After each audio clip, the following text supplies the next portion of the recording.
Hello et bienvenue sur Mariage Engagé, le podcast du mariage éthique, unique et responsable.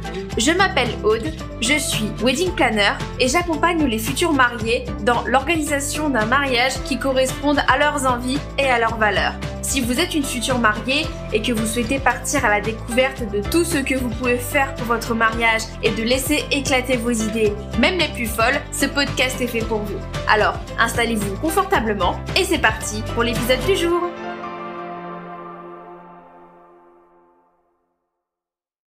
Hello tout le monde, j'espère que vous allez bien, que vous passez une excellente semaine et ça y est, je vous retrouve enfin pour le début de la saison 3 de Mariage Engagé, l'épisode 58 pour être la plus exacte, et je suis vraiment heureuse de vous retrouver après ce petit break, entre guillemets, puisque comme vous le savez, il y a eu les 2 premiers épisodes, les épisodes bande-annonce de janvier et février, que je vous invite à découvrir, à écouter si vous ne l'avez pas encore fait. Mais aujourd'hui, c'est le retour officiel, le retour du podcast comme vous le connaissez depuis presque 2 ans maintenant, depuis 3 saisons, avec la petite modification que, comme je le rappelle, comme je l'ai dit déjà dans les épisodes bande-annonce, on va passer cette année sur une fréquence de 2 épisodes par mois, donc un épisode toutes les 2 semaines, avec la même fréquence que l'année dernière, c'est-à-dire qu'il y aura un épisode solo et un épisode interview qui vont s'enchaîner. Alors c'est là que le premier contraste va déjà arriver puisque exceptionnellement, on commence bien, on déroge à ses propres règles puisque l'épisode qui sortira dans 2 semaines sera un épisode solo et non pas une interview. Mais vous verrez, je vous expliquerai pourquoi et vous comprendrez tout très rapidement. Pour autant, avant d'y arriver, on va déjà passer aux festivités du jour et quel sujet j'ai choisi pour inaugurer cette nouvelle année. Vous me connaissez. C'est vrai que je dis cette phrase souvent, mais je pense que si vous suivez le podcast depuis un bon bout de temps, vous le savez. Ce que j'adore au-delà du mariage, c'est tout ce qui va être l'aspect organisation. Je suis moi-même une très grande fan d'organisation. Je me considère comme étant organisée et c'est vrai que je suis fan, je raffole de moyens pour m'aider à décupler ma productivité, à être beaucoup plus efficace, à passer moins de temps à travailler et aussi à plus de temps à m'amuser. Mais bon, ça c'est pas le sujet pour cette fois. Et donc, je vous partage souvent ces précieux conseils pour vous aussi vous aider à les appliquer pour votre propre mariage et faire en sorte que cette période ne soit pas une plaie pour vous, mais que ce soit vraiment une partie de plaisir du début jusqu'à la fin. Et aujourd'hui, ça va être un épisode spécial organisation, mais j'ai voulu faire un focus sur les outils que j'utilise au quotidien, que je vous conseille d'utiliser et qui sont vraiment top, qui sont incroyables pour organiser votre mariage. Il y en a une quinzaine à peu près, donc plus ou moins parce que vous verrez qu'il y a un élément qui englobe beaucoup d'outils, mais bon, il fallait quand même en parler. Et chacun à leur manière, ils vont vous être utiles pour plusieurs, voire tout votre mariage, mais bon, ça on va le découvrir petit à petit au fur et à mesure de l'épisode. 2 petits disclaimers avant de commencer, je me centre avant tout, et même à 100% de l'épisode, sur des outils qui sont digitaux. Alors non pas parce que je dénigre les outils papier, mais surtout parce qu'on est sur une ère vraiment du digital, où il y a beaucoup d'éléments qui peuvent nous aider dans notre vie du quotidien et dans le cadre de l'épisode pour l'organisation de votre mariage, que ce serait dommage de ne pas en parler tout simplement. Et puis c'est vrai qu'avec le format papier, les possibilités sont un peu limitées. J'en avais parlé dans un précédent article de blog que j'ai sorti il y a quelques années déjà, maintenant on peut le dire, mais il y a beaucoup plus de possibilités avec le digital pour vous permettre d'être plus efficace, et donc c'est cela que je tenais à vous partager aujourd'hui. Et puis il y a de grandes chances que vous soyez plus adepte du digital que du papier, même si je ne pense pas que ce soit le cas de tout le monde. Et même si vous êtes team papier à 100%, je suis sûre qu'il y aura quand même quelques outils qui pourront vous être bien utiles. Et ça m'amène tout naturellement au deuxième disclaimer. Vous n'êtes pas obligé de tout utiliser. La liste que je vous présente, c'est une liste qui est exhaustive, qui n'est pas complète. J'en ai conscience parce qu'il y a beaucoup d'éléments qui existent aujourd'hui. J'ai vraiment fait ce choix de me centrer sur les éléments que je jugeais comme étant les plus utiles. Et puis aussi, il fallait que je me limite parce que sinon l'épisode aurait duré 3 heures et ce n'est pas le but. Donc dans tous les cas, utilisez les outils avec lesquels vous êtes à l'aise, essayez ceux que vous ne connaissez pas et si jamais ça ne vous convient pas, ne vous forcez pas à les utiliser. Encore une fois, c'est vraiment important, mais que ce soit votre mariage ou votre organisation, il faut vraiment que ces éléments, ça vous reflète le plus possible. Que vous utilisiez vraiment les techniques, les sites, les outils qui vous plaisent le plus pour l'organisation de votre mariage pour qu'encore une fois, votre organisation comme votre mariage vous ressemble à 100%. Et puis, si jamais vous connaissez des outils qui vous aident personnellement pour votre organisation, mais que je n'ai pas mentionné, surtout n'hésitez pas à m'en parler. Voilà, n'hésitez pas peut-être à me mettre un avis avec vos recommandations, à m'envoyer un message sur Instagram, ça me ferait très plaisir de découvrir de nouveaux outils. Et pourquoi pas faire une partie 2 de l'épisode d'ici quelques temps avec les tout nouveaux outils que vous m'aurez présentés.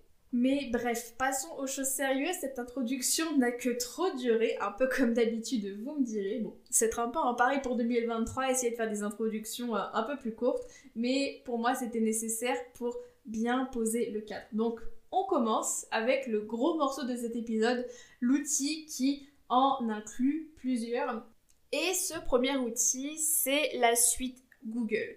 Voilà, c'est dit, j'espère que vous n'allez pas me crucifier sur l'autel du boycott parce que de façon objective, aujourd'hui, à ma connaissance, du moins c'est possible que d'autres alternatives existent mais dont je n'ai pas la connaissance. Les éléments, les sites, les outils apportés par Google font partie des outils les plus importants quand on parle de productivité et d'aide à la productivité. Je pense qu'on peut quasiment tout faire avec Google, ou du moins une grande partie de ce qu'on peut faire au quotidien, et je pense que même si peut-être vous avez des alternatives comme Apple ou Microsoft, je pense qu'on a plus ou moins tous au moins utilisé une fois dans notre vie les outils de la suite Google pour une raison ou pour une autre. Alors, je vous rassure, je n'ai pas été payée par Google ni par aucun des sites que je vais mentionner dans cet épisode pour faire leur publicité. Je me base seulement sur mon expérience personnelle et l'expérience que j'ai pu constater aussi chez de nombreuses personnes et vous présenter des moyens simples mais efficaces pour que vous puissiez les mettre en place pour votre propre mariage. Mais encore une fois, comme j'ai dit au début d'épisode, vous faites après ce que vous voulez, je vous présente juste ce qui me semble le plus pertinent. Bref, refermons cette parenthèse et passons à la découverte de quelques éléments de tout ce que la suite Google peut vous apporter pour organiser votre mariage. Le premier élément, mais le plus évident, le moteur de recherche. Il faut savoir que même s'il y a de plus en plus d'alternatives qui existent aujourd'hui, Google reste quand même l'un des poids lourds. Le poids lourd, c'est lui qui a vraiment le monopole sur tout ce qui va être moteur de recherche. D'ailleurs, d'après les articles que j'ai trouvés, les chiffres que j'ai pu trouver en 2020, presque 92% des Français utilisaient Google en tant que moteur de recherche. C'est juste énorme. C'est vraiment un outil qui a beaucoup de place dans nos vies. D'ailleurs, quand on parle de tout ce qui va être SEO, optimisation, on va surtout parler de Google, on va pas parler de Yahoo, de Bing, de Compte ou je ne sais pas quel moteur de recherche, même si je ne les dénigre pas, on va vraiment parler de Google. C'est vraiment lui qui a une place importante. C'est là où la plupart des sites sont référencés aujourd'hui, là où vous allez trouver la plupart des informations et là où en fait tout le monde s'arrache, se bat pour être sur les premières places, car vu que c'est un moteur qui est extrêmement utilisé, ça veut dire beaucoup de trafic et pourquoi pas beaucoup de clients pour les entreprises. C'est d'autant plus une opportunité pour vous puisque c'est sur ce site, c'est sur ce moteur de recherche que vous allez pouvoir faire vos recherches pour votre mariage. Sur toutes les questions que vous allez pouvoir taper, vous allez trouver des dizaines et des dizaines de réponses différentes, vous allez trouver des idées, des inspirations. Vous pouvez vraiment trouver de tout, vous allez trouver vos prestataires, vous allez trouver des templates, des plannings, des types de planning, vous allez trouver énormément de choses. Et donc c'est vraiment une ressource qui est extrêmement cruciale et que je vous conseille d'utiliser sans modération. Alors sans modération, mais avec un peu de prudence, car du coup, comme je l'ai dit, on trouve de tout et de rien sur Google. Il n'est pas rare que des fois vous trouviez une chose et puis son contraire, 2 articles après, ce qui peut vous perdre, je pense, parce que bon, évidemment, il y a quand même énormément d'informations, surtout quand on se lance dans l'organisation d'un événement dont on ne connaît rien, comme l'organisation d'un mariage. Donc vraiment, ce que je vous encourage à faire, c'est de prendre du recul face à toutes ces informations que vous avez. N'hésitez pas à sauvegarder des articles, en mettre de côté, à ne pas tout lire d'un coup parce que sinon ça va faire beaucoup trop d'informations et votre tête va exploser. Donc allez-y vraiment petit à petit, lisez des articles, regardez ce que les gens pensent, si vous avez besoin d'avis, et vraiment posez-vous, prenez du recul et au final, suivez votre cœur et allez dans la direction que vous souhaitez prendre. C'est vraiment le plus important. On en parlera dans quelques instants, mais face à toutes les informations que vous allez avoir, peut-être que vous allez tenter de choisir une voie plus qu'une autre parce que c'est celle qui vous aurait été le plus souvent conseillée, parce que vous vous êtes dit, moi, que la façon dont je veux faire, personne l'a faite, donc c'est peut-être pas la bonne façon de faire. Encore une fois, je me répète, mais il n'y a pas de bonne ou de mauvaise façon d'organiser votre mariage, donc faites vraiment les choses comme vous le souhaitez et faites-les sans aucune contrainte. Et si vous hésitez trop, que vous n'avez plus où donner de la tête, que vous vous perdez parmi tous les conseils que Google peut vous apporter, justement, surtout n'hésitez pas à vous diriger vers des professionnels du mariage, des wedding planners ou autres, en coaching ou même sur des prestations plus physiques et plus régulières pour que vous puissiez vraiment bénéficier du meilleur accompagnement possible et de la meilleure aide pour votre mariage. D'ailleurs, petite parenthèse, je propose des heures de coaching si jamais vous avez des questions, que vous avez des doutes, que vous souhaitez parler, avoir de l'aide vraiment concrètement sur un point précis de votre mariage qui vous bloque. Donc si c'est le cas pour vous, n'hésitez pas donc soit à réserver directement un créneau donc avec le lien que je vous mettrai dans la description, ou alors à prendre un rendez-vous découverte si jamais vous souhaitez en discuter et voir ce qu'il est possible de mettre en place pour vous. C'est un rendez-vous gratuit et sans engagement et qui nous permet vraiment de discuter de votre projet et de l'accompagnement que nous pourrons mettre en place ensemble. Donc vraiment, n'hésitez pas si jamais vous souhaitez qu'on en parle. Je referme encore une fois la parenthèse, je referme aussi la parenthèse moteur de recherche pour passer sur le deuxième outil incontournable quand on parle de Google. Et évidemment, cet outil, c'est Gmail, aka la boîte mail, l'adresse mail, là où vous allez recevoir tous vos mails, où vous recevez tous vos mails du quotidien, que ce soit du boulot, des newsletters, des confirmations de commandes, etc., etc. On reçoit énormément de choses sur nos boîtes mail au quotidien. Et dans le cadre d'un mariage, c'est l'un des canaux de communication les plus utilisés par les futurs mariés, par la famille et par les prestataires. Cela dit, je pense qu'on peut vite être perdu quand on mélange trop de choses à la fois. Si vous recevez vos mails concernant le mariage sur votre adresse mail personnelle, s'il n'y a pas un minimum d'organisation, on peut vite se perdre, mélanger les choses et être beaucoup moins productif parce qu'on ne sait pas où on a rangé tel élément, où est-ce qu'il faut mettre ça, à qui est-ce qu'il faut que je réponde. Donc, ce que je conseille pour vraiment bien séparer les deux, compartimenter votre vie perso et votre mariage d'un côté, c'est de vraiment créer une adresse mail dédiée pour le mariage, là où vous allez recevoir tous vos mails, vos devis, vos prises de contact, vos factures, etc. C'est vraiment une adresse mail qui sera dédiée pour le mariage et pour rien d'autre. Et ce que je vous encourage à faire avec cette adresse mail, c'est de vraiment créer des dossiers sur Gmail. Vous avez la possibilité de créer ce qu'on appelle des libellés et vous allez venir ranger chaque mail sous chaque libellé. Par exemple, vous pouvez créer un gros libellé prestataire et créer tout un tas de sous-libellés avec les différents prestataires, le lieu, le photographe, la robe, etc. Vous pouvez créer une partie pour les témoins, une partie vraiment pour tout ce qui va concerner la planification du jour J. Bref, encore une fois, c'est un exemple d'organisation, mais encore une fois, testez et vraiment organisez ça comme vous voulez, mais par pitié, organisez votre boîte mail. Vraiment, l'objectif, c'est d'avoir ce qu'on appelle l'inbox zero, c'est-à-dire d'avoir aucun mail dans sa boîte mail. Voilà, quand vous recevez des mails, fixez-vous des créneaux sur votre agenda pour pouvoir répondre à ces mails, trier les mails pour vraiment que vous sachiez que chaque dossier va dans tel dossier, que vous avez vraiment répondu à tout ce que vous devez répondre, que vous êtes vraiment à jour sur tout ce qui va être paperasse. Non seulement ça vous allègera l'esprit à fond, mais ça vous permettra d'être moins stressé car vous faites les choses au fur et à mesure et vous n'avez vraiment plus rien à penser et les choses ensuite vont d'elles-mêmes. Ce qui me permet de passer au troisième outil incontournable de la suite Google, c'est évidemment Google Agenda qui va vous servir pour planifier vos rendez-vous. En majeure partie, c'est quoi ça va vous servir de planifier vos rendez-vous, que ce soit avec vos prestataires, que ce soit des séances DIY avec vos témoins, des essayages de robes, bref, tout ce qui va concerner votre mariage, vous allez vraiment pouvoir le planifier dans cet agenda. Et alors, ce que j'aime bien faire dans ces cas-là, c'est la seule fois où je ferai une exception à la règle de séparer le privé du personnel. c'est quand vous avez les agendas sur vos téléphones de tout mettre, de compiler tous vos agendas au même endroit. C'est-à-dire que par exemple, vous allez mettre votre agenda personnel, donc avec peut-être vos horaires de travail, vos horaires d'école, les rendez-vous à pas manquer si c'est médicaux pour vos enfants, etc. Si vous avez des sorties prévues, et je pense que le fait de faire ça, ça va vraiment vous permettre d'avoir un aperçu global sur ce à quoi vous allez occuper vos journées, quel temps est-ce que vous pouvez dégager pour faire telle ou telle tâche. Et au moment de fixer vos rendez-vous, on verra pour le coupler avec un autre outil dans quelques instants. Ce sera très puissant parce que vous n'aurez pas besoin de vous dire « Attends, est-ce que j'ai un rendez-vous là ? Est-ce que je suis vraiment disponible là ?» Vous allez savoir en un clin d'œil là où vous êtes disponible, là où vous ne l'êtes pas, et vous allez pouvoir caler vos rendez-vous en fonction de ça. Donc ça aussi, ça va vraiment beaucoup vous alléger sur tout ce qui va être charge mentale. Quatrième outil que j'imagine que vous êtes beaucoup à attendre que je mentionne, parce que c'est vraiment un outil qui est vraiment super utile, et ça va être, et c'est évidemment Google Drive. Google Drive, donc un Google Drive encore une fois dédié à votre mariage, donc qui vient avec la création de votre adresse mail et qui va vous servir à stocker tous vos documents, donc que ce soit les devis, les factures, les idées, les maquettes, etc.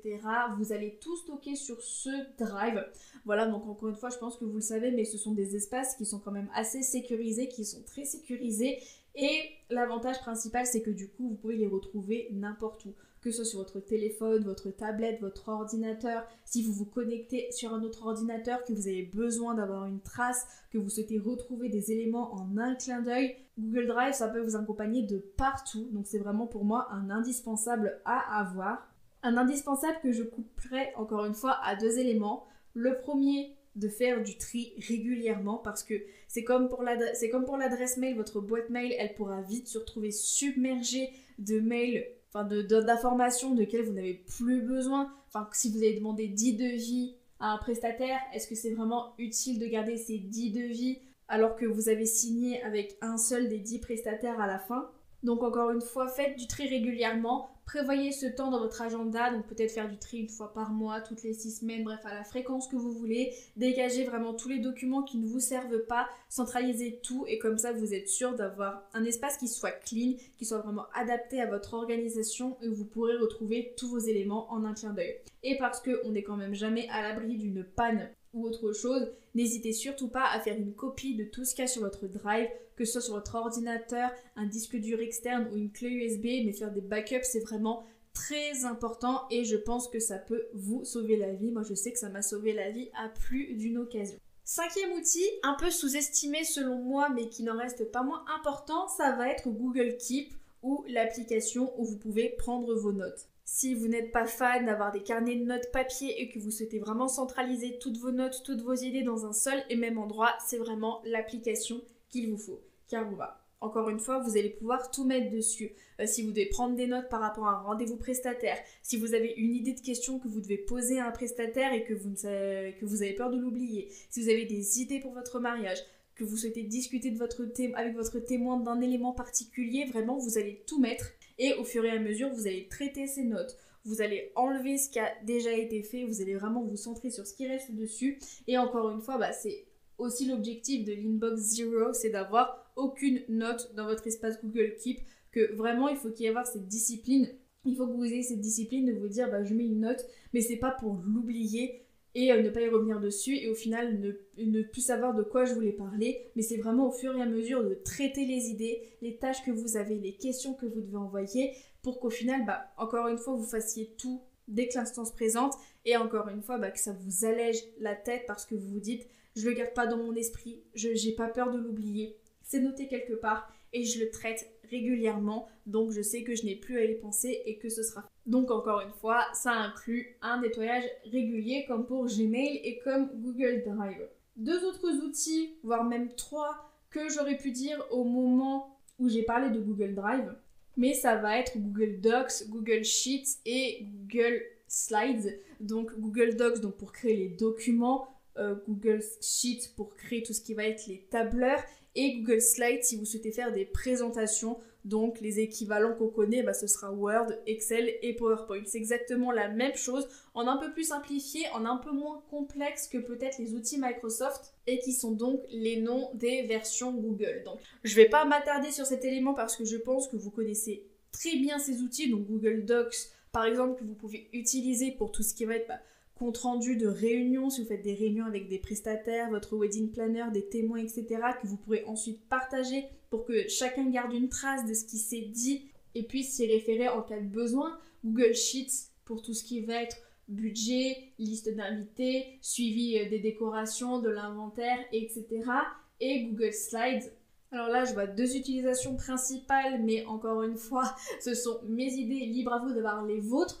Par exemple, vous pouvez créer vos carnets d'inspiration, donc avec vos planches d'inspiration, les couleurs, les matières, les polices que vous souhaitez avoir sur votre faire-part, etc. Et vraiment condenser ces images, bref, l'ambiance que vous souhaitez avoir pour votre mariage et que ça puisse vous servir de guideline pour tout ce qui va être décoration, faire part, tout ce qui va être le côté créatif de votre mariage. J'en parle plus précisément dans l'épisode consacré au mood board, donc je vous renvoie à cet épisode si vous souhaitez en savoir plus et savoir comment faire pour le mettre en place. Et la deuxième idée, alors pas vraiment une idée pour les mariés, mais plus une idée pour les témoins, si vous souhaitez faire des diaporamas à destination des mariés pour le jour de leur mariage, vous pouvez vous servir de Google Slides pour le faire et le projeter très facilement le jour J. Et enfin, dernier outil de la suite Google que je tenais à vous présenter, il était peut-être temps parce qu'on a quand même passé 20 minutes à en parler, il est peut-être temps qu'on passe à la suite.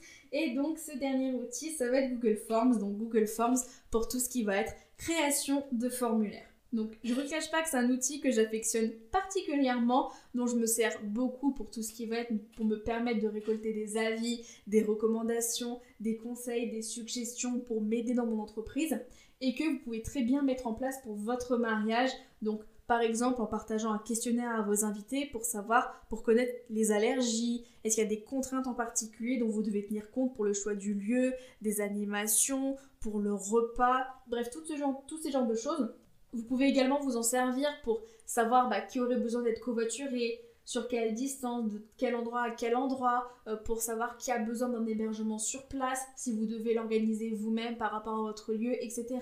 Bref, pour moi, c'est un outil qui va vous permettre vraiment de communiquer les informations avec vos invités, de récolter des informations aussi, que ce soit vos invités, vos prestataires ou n'importe qui, de façon beaucoup plus simple que d'avoir à passer des coups de fil et envoyer des mails à tire-larigot au risque de se perdre. Là au moins vous avez toutes les réponses en un clin d'œil, vous pouvez les traiter de façon très simple parce que du coup l'interface, vous pouvez visualiser les réponses, elle est vraiment très intuitive, elle est franchement top, donc c'est un must-have que je vous recommande d'utiliser si jamais vous en ressentez le besoin. Alors, on va quasiment refermer cette grande parenthèse qu'on a fait sur les outils de la suite Google parce que les 4-5 prochains outils, on va dire que seront plus ou moins des alternatives à certains éléments que je vous ai présentés dans la suite Google.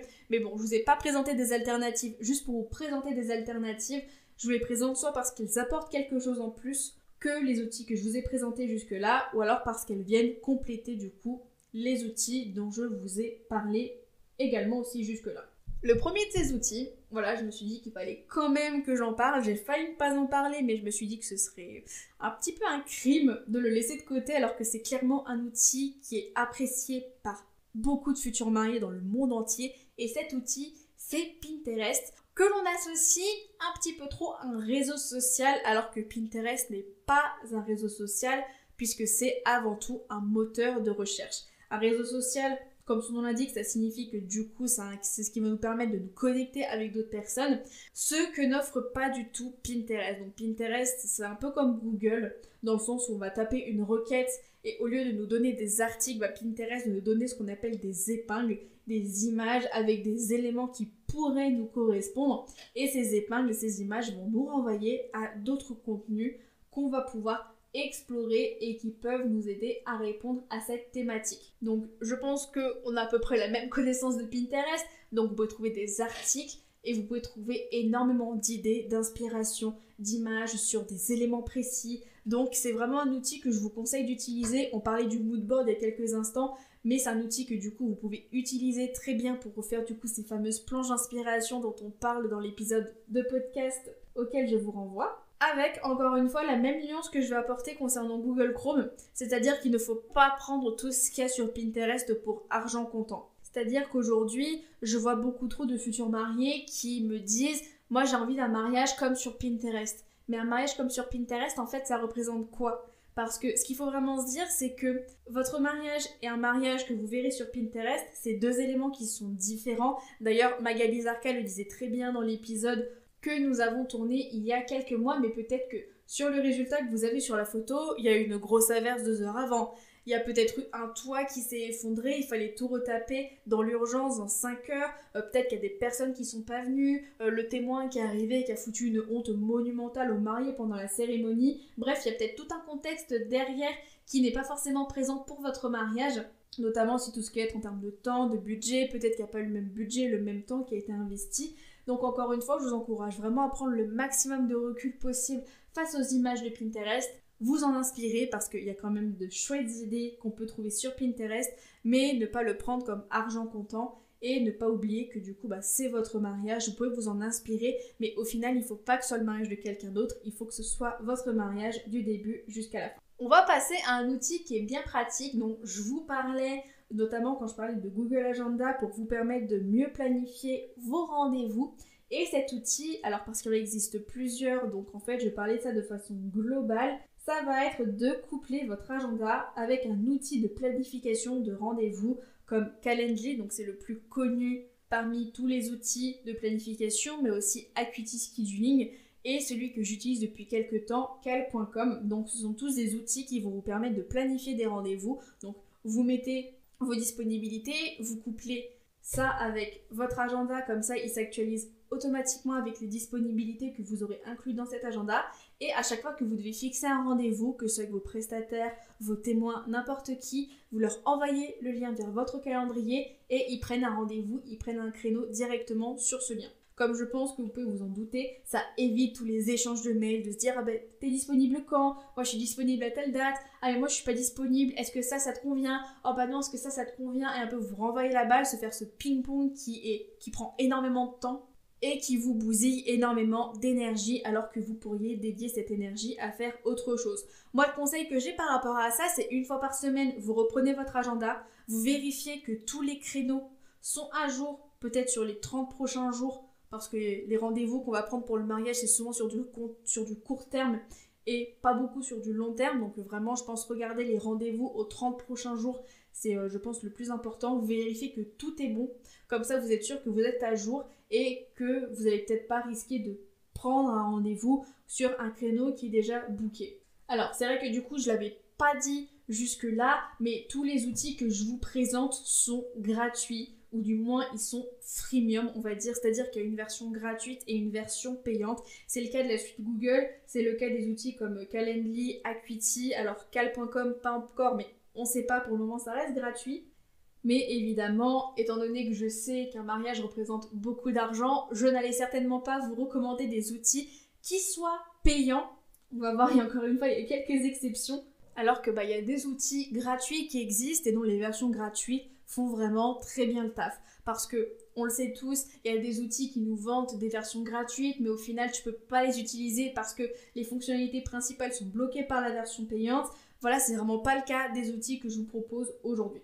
Troisième outil, et là on est vraiment sur une grosse alternative à Google Drive entre autres choses, mais ça va être le site Notion. Donc vous le savez, si vous me connaissez, je suis une grande fan de Notion, j'adore cet outil. Bon, ça n'empêche pas que j'utilise aussi Google Drive à côté, mais je trouve que Notion c'est vraiment un outil qui est essentiel pour tout centraliser. Et quand je dis tout centraliser, c'est vraiment tout. Il y a tellement de fonctionnalités que ce serait impossible de toutes vous les résumer dans cet épisode. Donc par exemple, vous pouvez stocker tous vos documents, vos fiches de prestataires, les coordonnées, les fiches budget, la liste des invités, etc. Et vous pouvez faire en sorte que tout soit connecté. Je trouve que c'est vraiment la force de Notion, c'est que c'est un outil qui est vraiment automatique, qui vous permet de tout automatiser au millimètre près.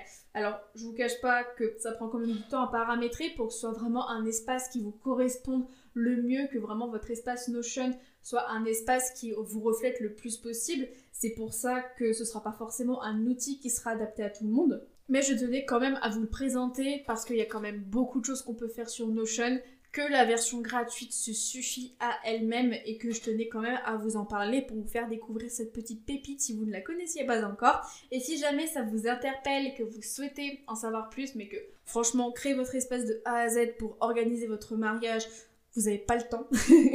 Et franchement, vous souhaitez avoir quelque chose de tout fait, tout prêt, comme ça vous n'avez plus qu'à l'appliquer, à vous l'approprier pour vraiment gagner un temps monstre. C'est pour ça que Justine d'Azana Weddings et moi-même avons créé Wedding Booster qui a fêté sa première bougie il y a quelques semaines et qui est vraiment un outil hyper complet pour vous aider à organiser, faciliter l'organisation de votre mariage de A à Z avec les principales fonctionnalités que je vous ai énumérées, on va y arriver. Donc vous pouvez prendre des notes, vous pouvez mettre vos idées, vos inspirations, connecter votre liste d'invités pour que ça calcule automatiquement le nombre de repas que vous souhaitez, mettre vos fiches prestataires, vos comptes rendus, vos documents, vos factures, automatiser votre budget pour qu'il se remplisse au fur et à mesure, connaître les différentes échéances, avoir des rappels. Vous pouvez créer aussi un petit agenda, même si je pense qu'il y a peut-être la possibilité de l'automatiser, mais ça j'avoue que je me suis pas trop penchée sur la question. Bref, vous pouvez faire énormément de choses avec Wedding Booster. Donc si jamais ça vous intéresse, je vous mets le lien du coup dans la description. L'outil est encore à 57 €. Je dis bien encore 57 parce que peut-être qu'il va augmenter d'ici quelques temps, on sait pas. Mais c'est vraiment un outil qu'on a vraiment créé pour vous aider à gagner du temps pour votre mariage. Donc si jamais c'est votre cas, foncez, Wedding Booster est fait pour vous. On referme cette petite page de publicité pour vous parler de la dernière alternative à l'un des outils Google. Et cette alternative, c'est Canva. Canva que vous pouvez utiliser comme Google Slides pour faire des présentations, mais avec des templates qui sont magnifiques, qui sont super beaux. Mais vous pouvez faire tellement plus que ça. Vous pouvez faire votre faire-part, toute votre papeterie, votre plan de table, vous pouvez faire vos maquettes de décoration, vous pouvez faire vos livrets de cérémonie. Bref, tout ce qui est la partie créative de votre mariage, vous pouvez le faire sur Canva. Je vous garantis qu'il n'y a pas besoin d'être un graphiste, d'avoir un bac+5 en tout ce qui est création, etc. pour prendre en main l'outil. C'est un outil qui est gratuit, qui a une version gratuite qui suffit à elle-même. Mais si vous le pouvez, je vous conseille de prendre la version pro qui également vous donne l'accès à plein d'autres possibilités. Et vraiment, ce que j'adore avec Canva, c'est que vous pouvez tout personnaliser en un clin d'œil, ce qui est peut-être un peu moins évident sur Google Slides. Vous prenez un template, vous pouvez mettre aux couleurs de votre mariage, vous pouvez créer du coup vos planches d'inspiration, vous pouvez créer plusieurs présentations, vous pouvez les projeter, vous pouvez tourner des vidéos avec, faire des programmations sur les réseaux sociaux si vous avez un compte Instagram pour votre mariage. Bref, il y a beaucoup de choses que vous pouvez faire avec Canva. Et croyez-moi sur parole, j'ai vu pas mal de créations faites avec Canva dans le cadre de mariage. Elles sont toutes plus incroyables les unes que les autres. Donc franchement, n'hésitez pas à essayer, à tester si jamais ça vous plaît. Je pense que ce site trouvera sa petite utilité dans l'organisation de votre mariage. Sachant que du coup, il y a aussi une application et que vous pouvez retrouver tous vos designs donc sur votre téléphone avec ou sans connexion pour les modifier, créer de nouvelles choses et pouvoir garder votre travail à portée de main. Encore une fois, comme pour Drive, quelle que soit la raison et quel que soit l'équipement que vous avez à disposition. Et donc, pour la dernière partie de cet épisode, on va passer sur des outils qui vont plus se centrer sur un élément de votre mariage en particulier. Là où pour tous les outils que j'ai mentionnés jusqu'à présent, il était possible de couvrir plusieurs zones, plusieurs moments, tâches de votre mariage, bref, appelez ça comme vous voulez. Là, on va plus se centrer sur des outils qui peuvent vous aider sur un élément spécifique. Et le premier, alors encore une fois, c'est pas forcément des noms que je vais vous donner, mais peut-être plus des idées. Et donc la première idée, ça va être de créer un site de mariage en ligne. Donc en complément d'un faire-part de mariage, ou pourquoi pas sans, voilà, c'est vous qui voyez. Et donc ce site de mariage, vous allez l'utiliser de façon principale déjà pour récolter, savoir qui sera là, qui ne sera pas là pour votre mariage. Donc grâce à un formulaire de réponse que vous allez pouvoir paramétrer directement sur votre site.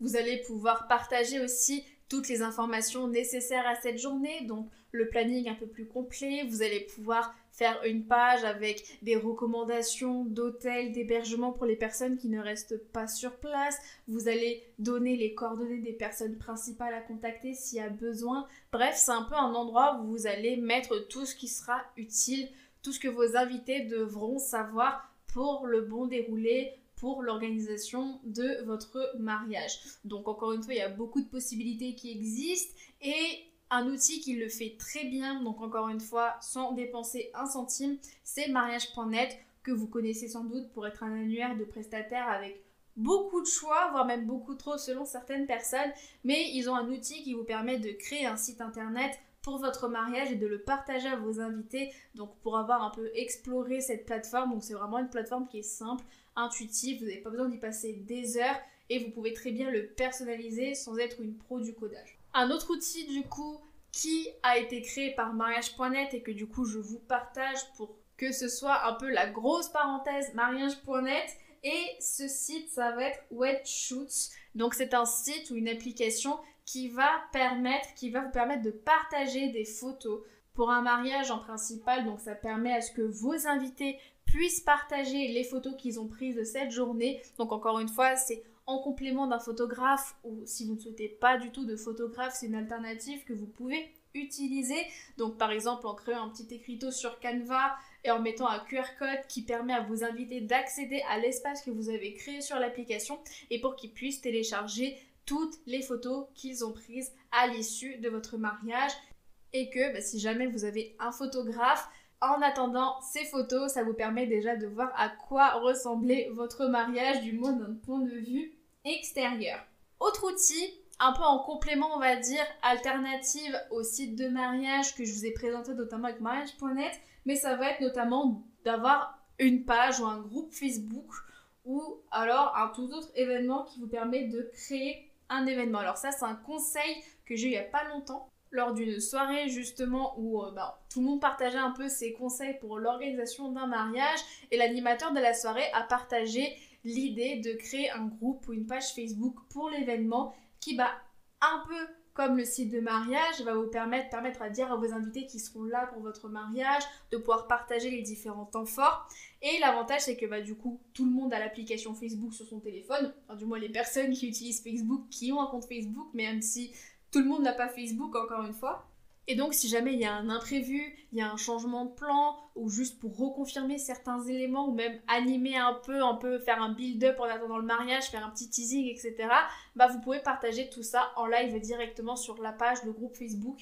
Et ça permet vraiment de communiquer en temps réel. Encore une fois, ça permet vraiment de vous faire gagner du temps. Ça évite d'avoir à appeler tout le monde, à envoyer des mails, etc. Là, tout le monde est au courant et vous n'avez plus à vous en soucier. Alors, évidemment, il y a aussi le côté pratique pour les personnes qui n'ont pas Facebook. Comment ces personnes font ? Du coup, ces personnes-là, si jamais il y a des éléments, n'hésitez pas à prendre votre téléphone et à les appeler. Je pense que c'est plus simple d'appeler 10 personnes que d'en appeler 150. On va encore rester chez Facebook un petit instant pour parler de quelques outils de communication qui sont très utiles si vous souhaitez créer des groupes de messagerie. Donc notamment tout ce qui va être Messenger, WhatsApp, Instagram, puisque normalement il devrait y avoir des groupes Instagram d'ici quelques temps sur l'application, et que encore une fois vous pouvez utiliser pour tenir des personnes au courant, pour appeler vos proches, si vous souhaitez faire des groupes de conversation avec votre témoin, avec vos prestataires, etc.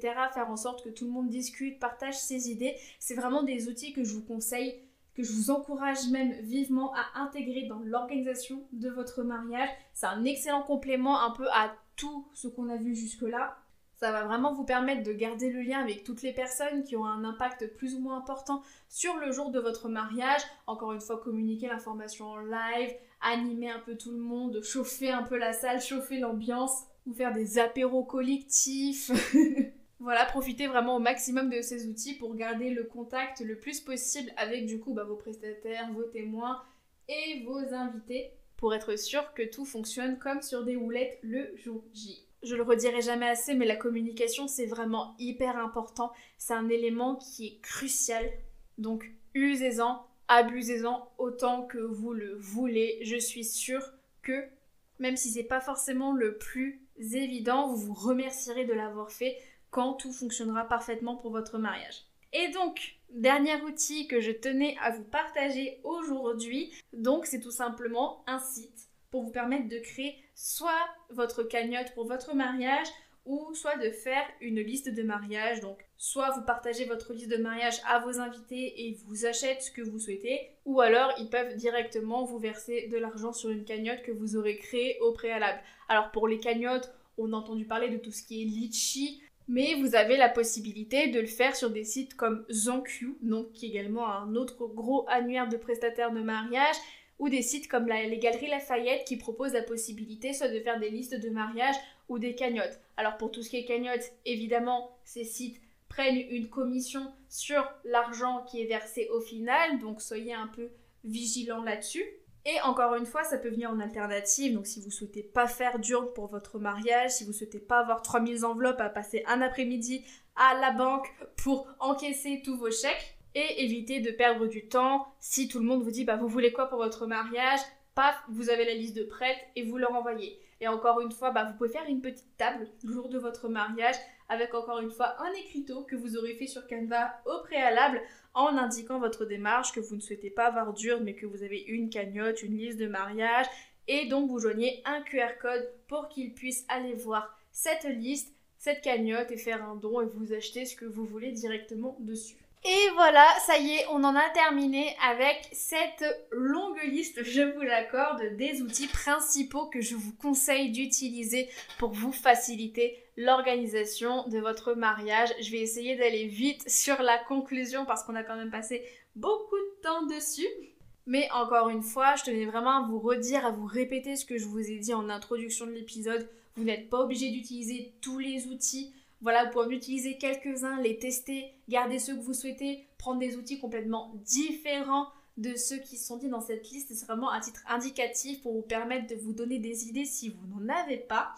Et si jamais vous avez d'autres outils en tête et que je n'ai pas mentionné dans cet épisode, voilà, n'hésitez pas à me laisser un commentaire, à me laisser un avis, à me laisser 5 étoiles et me préciser les différents outils que vous utilisez. Ça me ferait extrêmement plaisir d'avoir vos avis et également pourquoi pas de pouvoir tester par moi-même et pourquoi pas en faire découvrir à mes futurs mariés également. C'est donc sur ces quelques mots que je vais vous laisser. Je vous souhaite de passer une excellente fin de semaine, donc que ce soit à tester les outils que je vous ai partagés, à organiser votre mariage ou tout simplement à vivre votre vie. Voilà, profitez-en, profitez de ces quelques semaines à fond. Et donc comme promis, je vous retrouve dans 2 semaines pour un épisode un petit peu spécial, mais donc pour avoir le programme, il faudra être là le moment venu. Et donc n'hésitez pas, si vous souhaitez avoir plus d'informations, à me suivre sur Instagram où je vais partager quelques petits teasings. À bientôt!